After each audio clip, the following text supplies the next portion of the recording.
কেকের সাথে সাথে আমি কিন্তু অর্গানিক মেহেন্দিও বানিয়ে থাকি। তো আজকে ৪-৫টা কোন অর্ডার ছিল। সকাল সকাল ঘুম থেকে উঠে সেই মেহেন্দিগুলো আগে প্রথমে প্যাকিং করে নিই। আর রেডি করার পর আমি নিজেও রেডি হয়ে যাই।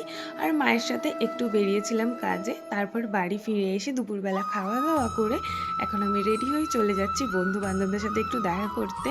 তো প্রথমেই আমরা সব বন্ধুরা এক জায়গায় হলে আমাদের প্রথম কাজ হচ্ছে ফুচকা খাওয়া স্টেশনে। তো সেটাই আমরা চলে আসি। আর অনেক দিন পরই ফুচকা আমরা খাচ্ছিলাম। তো ফুচকা খেয়ে নিয়ে আমরা চলে যাই আমাদেরই এখানে একটা ছোট্ট ক্যাফে টাইপের। তো সেখানে যাওয়ার পর দেখলাম সবাই এসে গিয়েছে। তো এক এক করে যে যা খাবে সেগুলো অর্ডার দেয় এবং আমরা এক এক করে পরপর বসে পড়ি। এখানে কেউ নিয়েছিল রোল, কেউ চিকেন, কেউ তারপরে নিয়েছিল লাচ্চা পরোটা আর কি। তারপর খাওয়া-দাওয়া করে সন্ধ্যাবেলা এসে দেখলাম যে আমার ব্যাগে একটা চিপস ছিল। তো সেটা আমি আর মা খেতে, খেতে গল্প করছিলাম।